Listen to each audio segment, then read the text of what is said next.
නිවේදිකාව නිෂ්පාදිකාව විතරක් නෙවෙයි අපිට තියෙන තව භූමිකා ගොඩක් කතා කරන්න. ඒ අතරින් මට කතා කරන්න හිතෙනවා ආදරණීය ගුරුතුමිය ගැන.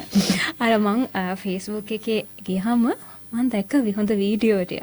ඇත්තටම මේ වීඩියෝ මම ඉගෙන ගන්න කෙනෙක් විදිහට බැලුවම මාර විදිහට දැනෙනවා. ඒ කියන්නේ ළමයින්ට දැනෙන්න පුළුවන් උපරිමය කියලා තියෙනවා. තමන් ජීවිතේ පාසල් යන කාලේ අත්විඳපු දේවල් සමහරක් වෙලාවට දැන් කාලේ ළමයින්ට නොලැබෙන්න පුළුවන්. හැබැයි ඒ වීඩියෝ හරහා දීලා තියෙන උපදේශ හරිම වටිනවා. අපි ආදරණීය ගුරුතුමිය ගැන කියමු.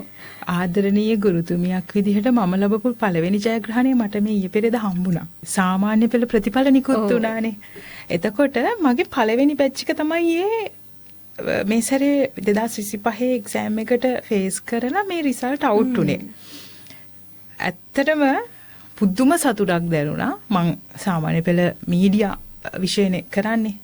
එතකොට මගේ ක්ලාස් එකේ හිටපු ළමයින්ගෙන් මට කතා නොකරපු පිරිසකුත් ඉන්නවා. නමුත් කතා කරපු පිරිසෙන් එක දරුවෙකුට ඇරෙන්න අනිත් හැමෝටම මේ මීඩියා සබ්ජෙක්ට් එකට. ඒක තමයි ගුරුවරියක් විදිහට මම ලැබපු ලොකුම ජයග්‍රහණය. ඕ. C තියෙන දරුවත් මට ඒකට දුක නෑ. මොකද එයාට C එකක් තියෙන එක ගොඩක් වටින්න හේතුව එයා 9 වසරෙන් තමයි O level කරලා තියෙන්නේ. ඒ කියන්නේ අඩු වයසින්. එයාට තව අවුරුදු 2ක් තියෙනවා O level කරන්න. එයා 11 වසරේ නේ O level කරන්න ඕනේ. හැබැයි එයා 9 වසරේදී තමයි O level කරලා මීඩියා වලට C එකක් ගත්තේ. අනිත් හැමෝම හරි වයසේදී O level කරලා හැමෝටම ඒ තියෙනවා. ඒක තමයි ගුරුවරියක් විදියට මම ලැබපු ලොකුම ජයග්‍රහණය. ඊට අමතරව ඉතින් ළමයි එක්ක වැඩ කරනකොට අපි අර මම අර කලිනුත් කිව්වනේ මම තේරුම් ගන්න තියෙනවා මම ඉපදිලා ඉන්නේ ළමයි එක්ක වැඩ කරන්නමයි කියලා.